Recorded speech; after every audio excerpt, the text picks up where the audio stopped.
Plan secret de la CIA pour déstabiliser le régime chinois. Complot des milliardaires avec Bill Gates en tête pour réduire la population mondiale. Manœuvre des laboratoires pour écouler des vaccins. Armes de Pékin contre les dissidents et les Ouïghours. Virus breveté 2 ans avant son expansion. Depuis l'apparition du coronavirus dans la ville de Wuhan le 20 janvier en Chine, les théories du complot les plus folles se multiplient. Certes facilité par les réseaux sociaux, le phénomène est en réalité vieux comme le monde. Alors pourquoi ces thèses conspirationnistes émergent-elles à chaque épidémie? Pour le comprendre, il faut déjà expliquer ce qu'est le conspirationnisme. On a donc cherché une définition dans le dictionnaire. Pour le petit Robert, c'est une entente dirigée contre quelqu'un ou quelque chose. Déjà en 1981, quand le VIH apparaît, de nombreuses théories complotistes émergent.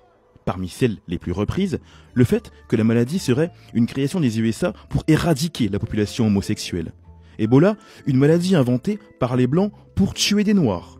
Quant au choléra, on y voyait au milieu du 19e siècle un complot de la bourgeoisie pour éliminer les prolétaires.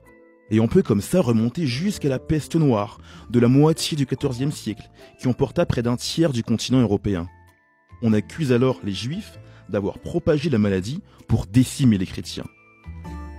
Et pour comprendre pourquoi il existe une telle corrélation entre ces épidémies et ces thèses complotistes, on a appelé Patrick Zilberman, historien de la santé et professeur émérite à l'école des hautes études en santé publique. Il semble que épidémie et théorie du complot ou de la conspiration soient inséparables. Il n'y a aucun espoir de les séparer. Vous adaptez simplement le même raisonnement au monde contemporain. C'est plus les prolétaires, c'est les homosexuels. Un jour, ça sera autre chose, etc. quoi. Par exemple, pour le cas du coronavirus, l'une des théories qui a pris le plus d'ampleur voudrait que Pékin allait délibérément propager pour décimer les Ouïghours, minorité musulmane de la région du Xinjiang. Didier Desormeaux, docteur en sciences de l'information et de la communication, a lui une formule pour résumer tout ça. Pour lui, le virus est la Rolls des théories du complot, car le virus comprend ce qu'il a appelé les 4 P. 4 P qu'il explique dans son ouvrage « Le complotisme, décrypter et agir ».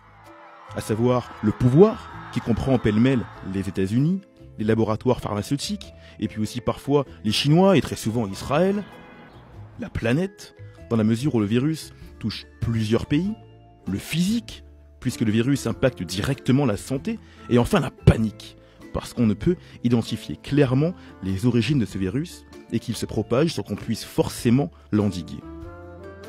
Car le conspirationnisme, et c'est encore le petit Robert qui nous le dit, est aussi une entente pour taire ou cacher quelque chose.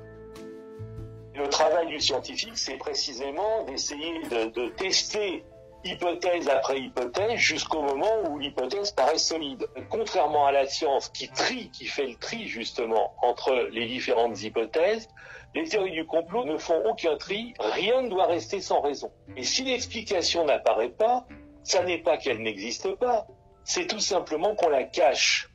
Cette peur du vide fait le terreau des théories les plus absurdes. Et le coronavirus, dont on n'arrive pas pour l'instant à déterminer précisément l'origine, fait donc le bonheur des sites déjà connus pour propager de fausses informations. Parmi lesquels des anti-vax, des activistes opposés à la vaccination qui développent entre autres la thèse que la fondation de Bill Gates aurait prédit le coronavirus chinois il y a 1 an avec une simulation quasi copier-coller prédisant la mort de 33 millions de personnes en 6 mois. Un tox démonté par le centre Johns Hopkins, ONG internationale de santé publique, travaillant à protéger les populations face aux épidémies. L'ONG affirme qu'une simulation a bien été faite, mais qu'elle ne donnait lieu à aucune prédiction et qu'il s'agissait d'une épidémie fictive de coronavirus. Toutes ces rumeurs menacent la sécurité publique avec des conséquences potentiellement catastrophiques selon des responsables américains. Ils estiment que des milliers de comptes Facebook, Twitter ou Instagram liés à la Russie propagent de la désinformation au détriment de la réponse globale. Maria Zakharova, porte-parole du ministère russe des Affaires étrangères, a elle démenti toute campagne de désinformation de son pays. Une campagne qui rappelle, selon de nombreux experts, les tentatives du KGB pour faire croire pendant la guerre froide que le VIH était une invention de scientifiques américains. Et les différents scandales sanitaires, comme celui du sang contaminé, ont aussi contribué, selon l'historien, à une certaine défiance envers la médecine ou l'État. C'est la transformation, si vous voulez, de la défiance en arme. En arme contre la science, en arme contre la médecine, en arme contre l'État, en arme contre tout ce qui, en fait, peut nous protéger. Et entre les scandales sanitaires, la minimisation parfois par certains gouvernements des conséquences d'un virus, l'impossibilité souvent de trouver une seule cause à une épidémie, la volonté de certains États d'en déstabiliser d'autres, les théories du complot semblent encore avoir de beaux jours devant elles.